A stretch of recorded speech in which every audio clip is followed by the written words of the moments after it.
Sveiki visi. Ačiū, kad prisijungėte. Ačiū, kad žiūrite transliaciją. Turbūt pirmą kartą transliuoju gyvai per Gedvino puslapį. Tai sausio 1 diena. Pirmiausia, sveikinu visus su naujais metais. Ir kad ir kaip pats mėgčiau savirealizacijas, pasiekimus ir visą kitą, bet po tokių metų, kokie buvo, tai tiesiog visiems pirmiausia linkiu jų ramių, kad būtų galima pačiam savo tempu tų realizacijų siekti, nes turbūt, kai viskas aplinkui eina iš proto, tai ten tie žili plaukai ir per ankstyvi insultai, infarktai niekam į naudą neišeina. Pikti mano tokie metai, pikta metų pradžia tiksliau, kovinga, ne tik kovinga, visokių emocijų buvo, po kurių nusprendžiau pereiti dabar tokį laivo formatą ir pirmą šitą savo tą laivą padaryti apie tokią labai man skaudžią temą, tai yra biurokratų iš ligonių kasų terorizmą ir galbūt čia nebus iškarpytas video, nebus toksai šviežias kažkoks, nežinau, ar jis labai išrafinuotas, tačiau jis bus labai nuoširdus, jis bus gyvas, galbūt kiek ilgesnis, manau, kad bus įdomus, galbūt pritrauks kažkokią diskusiją platesnę ir po to komentaruose. Ir po to tikrai šitą temą tęsiu. Tai, žodžiu, einu prie reikalo. Praeitų metų pabaigoje, lapkričio 20 dieną pabaigoje, žodžiu, ligonių kasa atsiuntė tokį dokumentą. Aš apie jį jau buvau rašęs Reelsą. Ir toksai iš nieko dokumentas, iš tikrųjų, tai po to sužinau, kaip klastingai jisai prasidėjo, bet neturiu tam įrodymų kažkokiu, tai negaliu apie tai oficialiai kalbėti, bet žodžiu, iš nieko, kaip iš giedro dangaus ateina dokumentas, reiškia nuomonė. Nuomonė, jūs matysite, ir po to komentaruose bus sudėjęs nuorodas į šitą dokumentą ir tokį dokumentą, kurį gavau iš ligonių kasų. Tai nuomonė teikia ligonių kasa.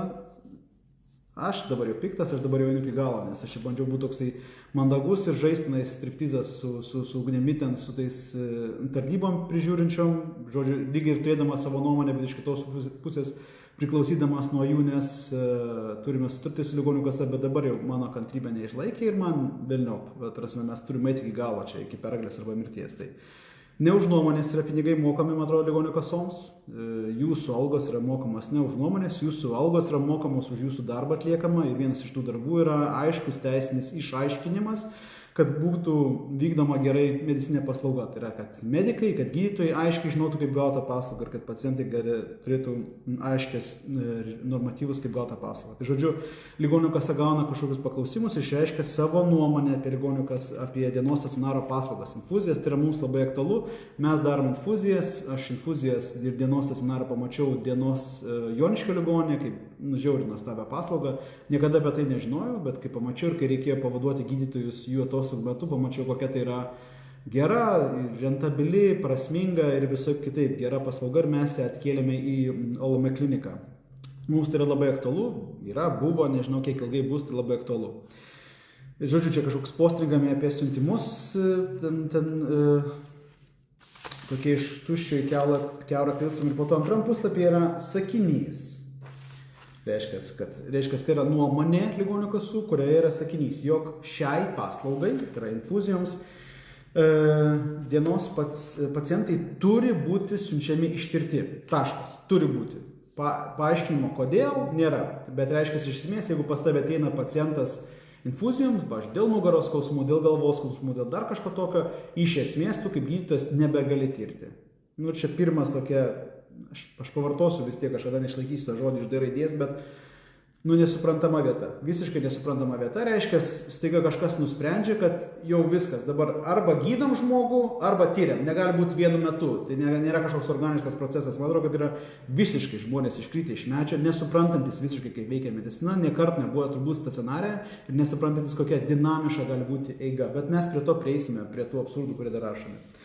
Ir taip pat siuntime turi būti parašytas paslaugų skaičius bei lašinamų vaistų pavadinimas. Tai turi būti parašyta, kas yra irgi visiška nesąmonė, nes tu tikrai nežinai, kiek infuzijų gali reikėti žmogui, kaip greitai jam praeis skausmas, kiek jam geležies gali reikėti, tenais ten turi paskaičiuoti iš tikrųjų pagal formulę, ne visą laiką būna padaryta ir panašiai, arba ten kokį kalį lašinį žmogui turi tirti tą kalį pakartotinai, kad pamatyti, kiek iš tikrųjų jo reikia lašinti panašiai. Ir vaistų pavadinimas, tai yra nelogiška, kad, pavyzdžiui, šeimos gydytojas specialistų siūsdamas pacientą, jisai turi įdėti iš karto vaistus, kurie jo normoje ir taip apriboti vos ne jau to dienos stacionare dirbančio specialisto kompetencija, kad jisai atseit negali tų vaistų paskirti. Žodžiu, čia daug nesąmonė yra.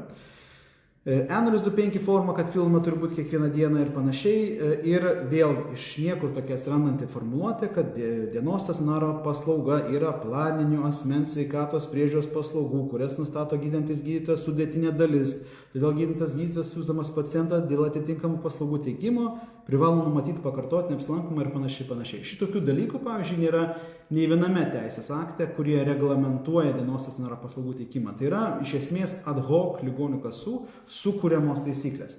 Dabar kodėl aš taip jautriai, kodėl mūsų klinika taip jautriai sureagavome tai, kad mes visai nesiniai apsigynėme nuo dienos stacionaro paslaugų tikrinimo, kai mūsų ten nustulbino ligonių kasų matymas ir mes buvom pasiruošę tiesiai teismą eiti, nes aiškiai matėme, kad medicinos praktikos įstatymas, medicinos normos visą tai reglamentuoja, kaip mes turime teikti tą paslaugą.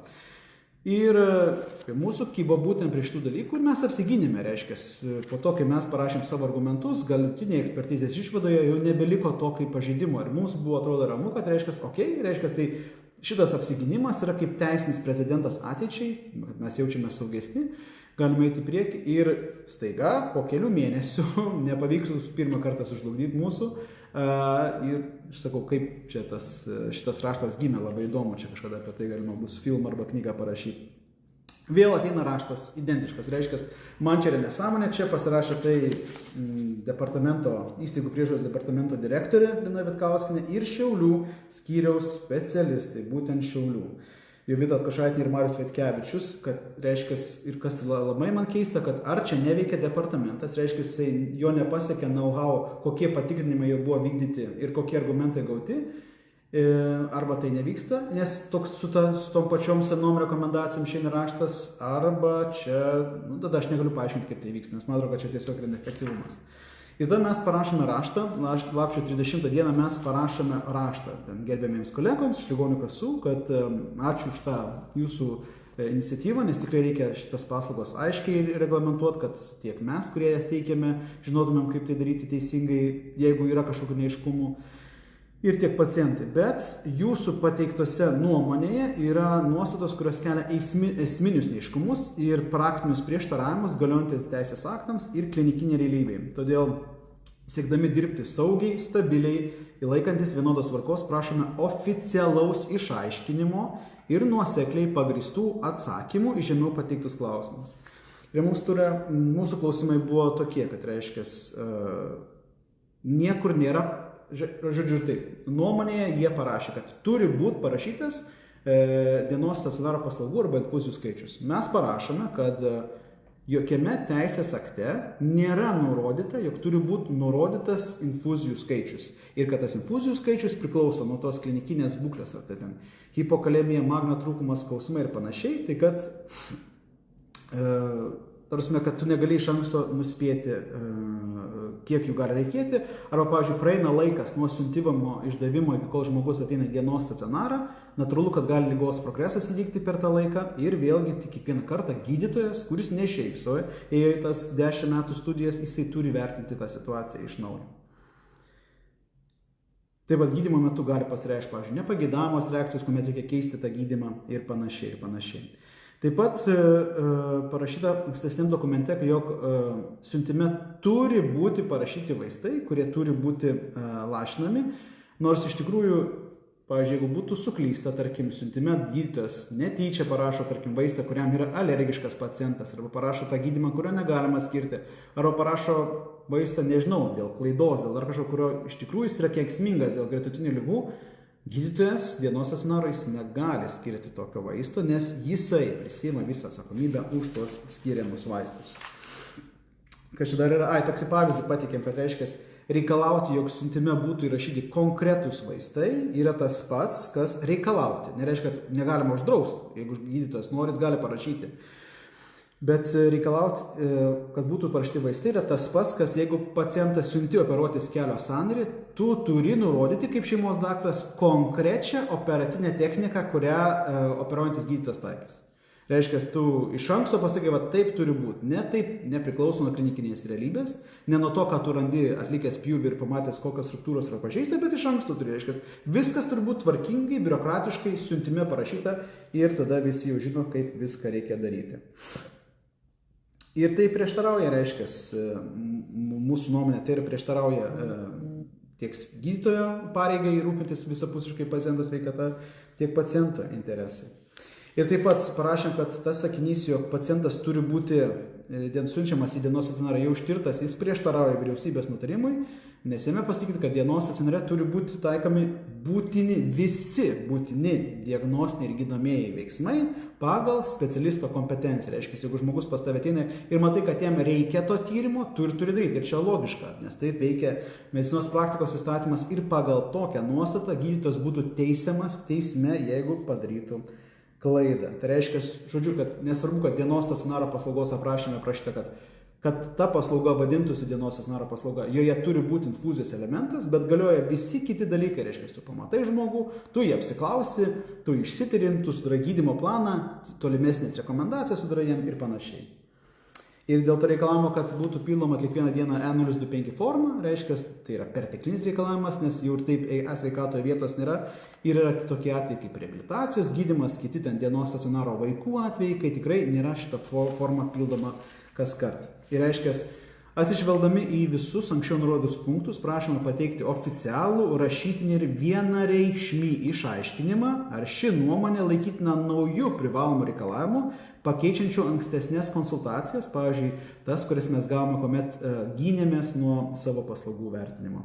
Ir taip pat pabaigoje labai aštriau, bet ne per aštriai. Labai prašome nepateikti formalios įprastinės rekomendacijos, ką visą laiką gauna, ir čia gali kolegos paliudyti. Užduodi klausimą, gauni atsakymą, laikykitės teisės aktų. Tai blecha, muka, jūs čia tam ir esate, kad išaiškintumėt, kaip tas teisės aktas yra interpretuojamas klinikiniai praktikai. Tai rašom, nepateikti formalios įprastinės rekomendacijos laikytis teisės akto, o jums kaip viešojo administravimo subjektui savo atsakymą formuluoti taip, kad jis būtų suderintas su visais medicinos paslaugas reguliuojančiais teisės aktais. Iš esmės, mums yra reikalingas suderintas atsakymas tiek su ministerija, tiek su teisininkais, kad gydytojai teikdami paslaugas, kurias įsivaizduoja ligonių kasa kaip teisingas, patys savęs nestatytų tarp kūjo ir priekalo. Ir štai, čia paskutinių metų dienomis gaunam atsakymą iš ligonių kasos tenais. Ir atsakymas prasideda pagal kompetenciją. Labą dieną. Reiškia, nei jis suderintas, nei kažkoks platesnis nieko. Ir čia viskas verčiasi aukštyn kojom. Čia taip parašyti, kad dienos stacionaro, reiškia, viskas turi būti pagal raidę, bet mes žmonės, Dieve mano, labai, atrodo, taip ir norisi, tai ateikit ir gydykit to žmonės, tai pamatykit, ką reiškia, kai tu sėdi prieš save, matai žmogų, nežinai, kas tam žmogui yra negerai ir turi galvą sukti ne tai, kas tam žmogui negerai, bet ką kažkoks krachaboras, baigęs 4 metus bakalauro, turintis 1 metų tikrinimo patirtį, kaip jis vertins, kaip tu gydytą žmogų, ar tu negausi galvą. Reiškia, nėra nurodyta, kad paslaugą teikiantis gydytojas paskiria pats gydymą. Reiškia, nėra nurodyta, reiškia, turi būti siuntime viskas nurodyta. Kaip veikia realybė, kaip veikia sveikas protas, niekam nebeįdomu. Reiškia, ir taip, dabar po to parašo, man čia įspūdingiausia buvo kita eilutė, reiškia, toje pirminėme dokumente, kuris buvo nuomonė, kad ir ką tai bereikštų po velnių, tai paprašta, kad jis turi būti nurodytas infuzijų kiekis, reiškia, ir vaistų pavadinimas. O tuo tarpu šitam atsakymą jau, reiškia, vėlgi cituojamas yra siuntimo įsakymas, ir todėl valstybinės ligonių kasos ir sveikatos apsaugos ministerijoje pateikta rekomendacija siuntime nurodyti paskirtų paslaugų skaičių bei vaistų bei leidžiamų infuzijos būdų pavadinimus neprieštarauja teisės aktų nuostatoms. Dabar įsivaizduokit, pačioje pirmoje dokumente žmonės paėmė platų įsakymą, kuris reglamentuoja siuntimus ir sako, jūs turi dirbti taip. Paėmė, tu jam atrašai atsakymą, kad taip negalima, jūs negalite taip uždrausti mums, nes yra klinikinė praktika. Ir sako, sorry, iš tikrųjų tai mes turime omeny, kad mes rekomenduojame ir taigi mūsų tokia rekomendacija neprieštarauja teisės aktams. Visiškai skirtingas dalykas. Ir sako, dabar žiūrėkit, taigi pavyzdys, sako, jeigu gydytojas neurologas ar endokrinologas siunčia pacientą į dienos stacionarą, juk jeigu jis negalėtų nurodyti vaistų, tai būtų nelogiška. Tai aišku, kad nebūtų nelogiška. Mes ir sakėm, kad jis tu negali pasakyti, jog turi būti parašyti vaistai. Jie gali būti parašyti, jeigu tai yra naujas vaistas, už kurį prisiims kitas gydytojas atsakomybę, bet negali įpareigoti. Ir čia prasideda toksai, žinot, kai tau patogu, kai tu esi jėgos pozicijoje, tu pradedi daužyti iš visų jėgų, negalėdamas. Bet kai tau kažkas paprieštarauja, staiga tu pradedi išsisukinėti ir staiga tavo intelekto koeficientas kažkoks tam pasidaro dviženklių skirtumų mažesnis negu reikalingas suformuluoti atsakymą. Vėlgi yra paminimas, reiškia, į klausimą tokį, reiškia, kad kadangi iš anksto negali būti numatomas siuntimų paslaugų skaičius, tai siuntime negalima reikalauti to nurodyti, atsakymas jūs galėsite paskaityti. Tai dienos stacionaras yra vėlgi tas iš lempos ištrauktas sakinys, planinė gydymo strategijos dalis, kur ten turi, reiškia, nusiunčiu 3 lašinėm, po to žmogus grįžta pas šeimos daktarą, įsivertina, vėl gauna siuntimą, vėl grįžta atgal, vėl. Jūs gal į stacionarą taip pat įsivaizduot, kad, supriešim, kad į stacionarą pacientas siunčiamas gulėti 4 dienom. Jeigu nepagerėja, jis turi grįžti, pasiimti naują siuntimą ir grįžti atgal. Ta prasme, visiškas iškritimas iš medžių. Ir medikai tai mane pilnai supras, aš įsivaizduoju, kad ir kokie mes skirtingi, mūsų vienyje neapykanta šitam terorizmui, kurį mes patiriame iš ligonių kasos, bet ir žmonės, kad suprastumėt, kokioj situacijai yra medikai, ta prasme, kad tu turi prieš tave žmogų ir turi jam padėti, bet tave į kažkokį teisinį reglamentavimą įpaiso dalykai, kurių, jie tiesiog visiškai nesuprantami ir neįsivaizduojami. Dabar trečias dalykas, kurį jūs pamatysite, kas mane žiauriai nustebino, kai aš gavau tokį pranešimą iš savo kolegos, kad reiškia, primename, kad visi vaistai įprastai turėtų būti skiriami pagal vaistinio recepto informacinėse dokumentuose nurodytas terapinės vaisto skirimo indikacijas. Čia yra viskas tvarkoja. Ir sekantis dalykas, receptų išrašymo tvarka yra minima. Prie ko čia receptų išrašymo tvarka ir dienos stacionaras? Jūs pamatysite, prie ko po to jie kimba. Reiškia, kuomet tu skiri gydymą, tu vadovaujasi SAM patvirtintam metodikom arba universitetų draugijų, tarptautiniam rekomendacijom arba įstaigos rekomendacijomis, kurias tu gali pasakyti. Pavyzdžiui, mes savo klinikoje, gydydami skausmą, tarkim nugaros skausmą, mes nenaudojam nei gliukokortikosteroidų, nei nesteroidinių vaistų nuo uždegimo, nes, iš esmės, tu juos gali gerti per osį, tau jie nėra jokių problemų. Bet, pavyzdžiui, yra naudojamas aminofilinas, kuris veikia į raumenų kraujotaką, ne į nervų, kolegos, ne taip jis veikia. Jis paveikia į raumenų kraujotaką, pagerina jų atsipalaidavimą, tada padidėja tarpai tarp slankstelinių tų diskų ir tarpai tarp slankstelių, tada pagerėja raumenų kraujotaka ir nervų kraujotaka, tada skiri magnį, kad sumažėtų spastiškumas raumenų, pagerėtų jų metabolizmas ir mildronatą taip pat skiri tam ir taip pat mildronatas padeda sumažinti aminofilino efektą į širdį, kad nebūtų tų tachikardijų išvenimų. Ir taip tu iš esmės labai padedi žmonėms, jeigu dar pridedi bikarbonatą, kas antrą dieną kaip pakaitinė tokia lašinė, tai gauni labai gerus rezultatus be jokių šalutinių reiškinių. Ir jeigu aš pamačiau, kaip kolegos iš ligonių kasų vertina gydytojus, kolegos, man akys iššoko, nes taiga čia kažkur pradeda cituoti iš niekur receptų išrašymo tvarka, kuri iš esmės neturi nieko bendro su dienos stacionaru. Ir nors tam pačiam aprašymė parašyta, kad jis gali būti naudojamas diagnostikos ir gydymo protokolais, bet po to jūs pamatysite, kur visa šitai pasibaigia.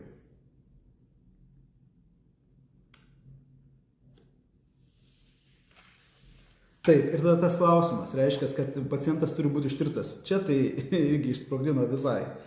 Žodžiu, mes esam robotai, o ne žmonės ir turim gyventi pagal robotinės taisyklės. Čia vyriausybės tas nutarimas pacituojamas, kad kai pacientas ateina į dienos stacionarą, jam turi būti atliekami visi būtini diagnostiniai ir arba gydomieji veiksmai. O parašo ligonių kasų kolegos, žiūrėkit, dienos stacionaro apraše yra paslaugos.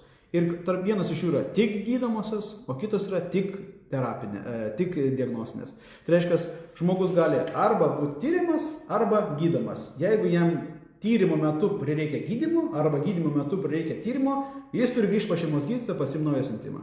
Mes čia taip kalbam apie efektyvę sistemą, eilių mažinimą ir dar biesa žino ką. Nes viešai tu kalbi vieną, bet iš po stalčiaus traukia dokumentus, kurie yra visiškai nesuprantami.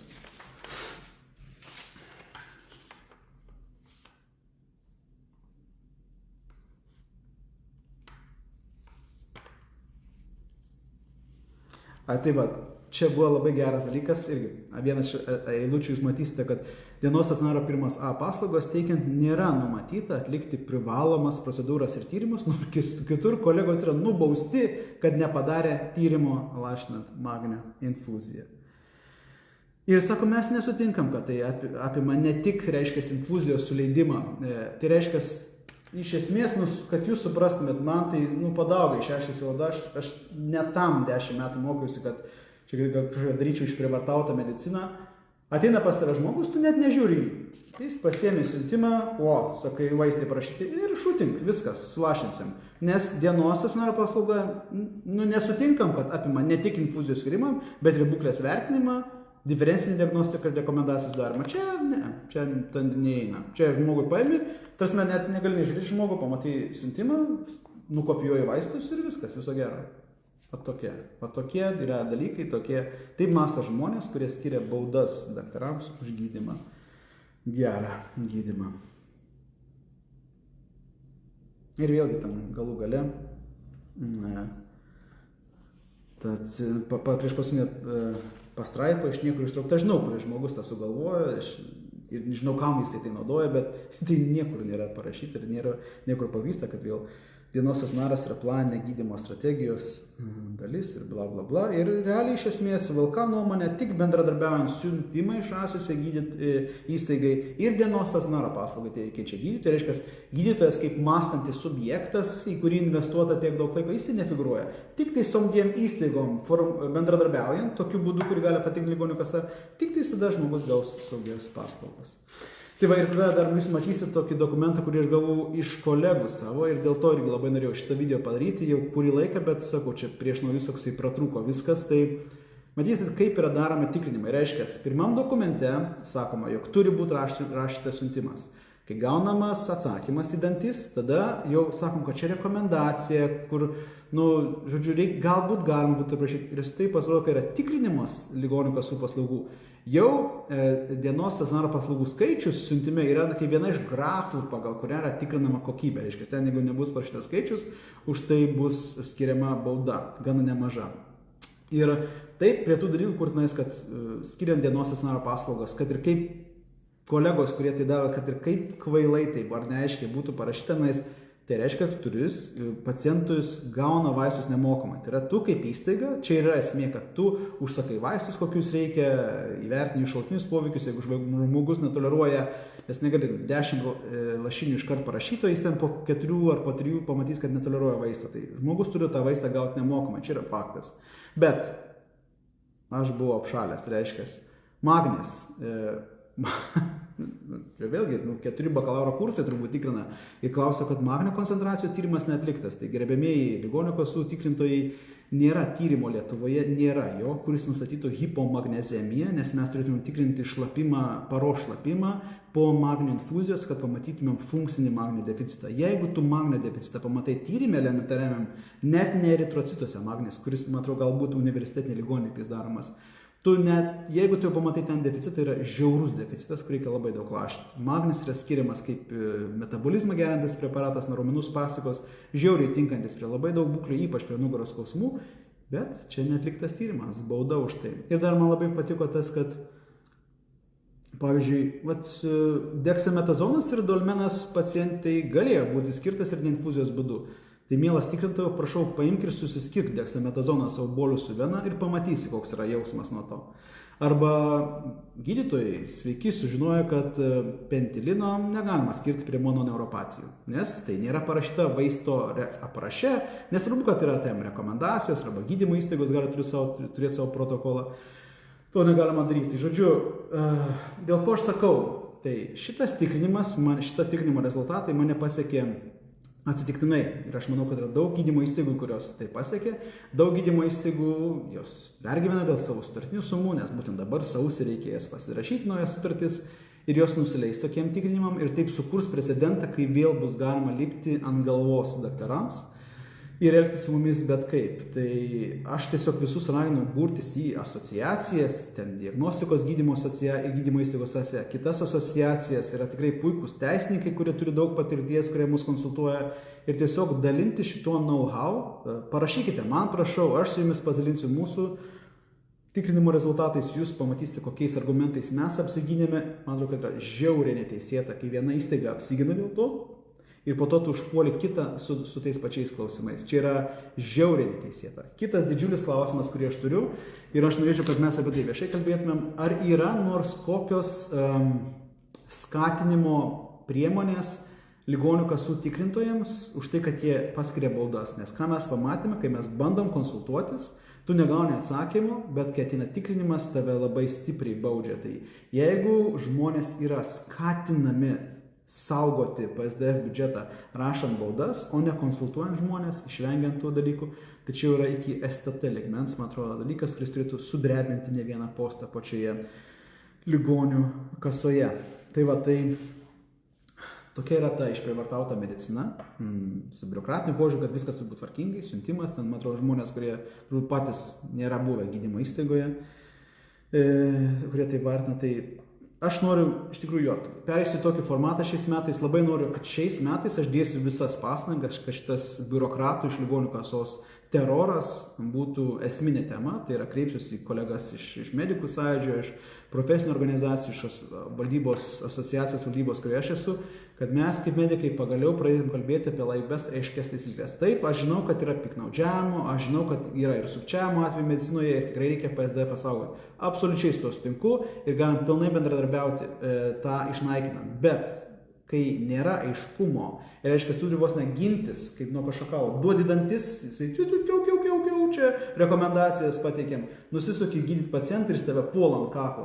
Čia šlykštus, šakališkas elgesys, kurio negali būti ir aš nuoširdžiai nuo to pavargau, tai aš vėl sveikindamas visus, tai turbūt net paraudonavau visas. Su naujais metais aš pirmiausia noriu padėkoti savo nuostabiai žmonai Gretai už tą begalinį palaikymą ir už priminimą, kad galima užsiimti ne tik medicina, arba jie galima užsiimti ne tik Lietuvoje, jeigu čia nepavyks tos sistemos pakeisti, nes tik tais iš to atsiranda drąsa viešinti šitus dalykus, o medikams, kurie turbūt yra įsibauginę, kurie puikiai žino, apie ką aš šneku, ir turbūt laukia, kol kažkoks durnelis išeis į viešumą ir tai pasakys, tai va, tas durnelis čia yra, tai galite eiti paskui mane, nežinau, ar čia pavyks kažką padaryti, ar nepavyks, bet aš jau nusprendęs eiti arba iki pergalės, arba iki mirties, ir jeigu nepavyks, tai bent jau bus rami sąžinė, kad kažkas yra bandyta padaryti, nes daryti mediciną, kuri yra kažkaip išluošinta vien tam, kad įtiktum kažkam, kas neturi žalio supratimo ir niekada neprisima atsakomybės už pacientus, tai aš tiesiog tam nesu pasiryžęs.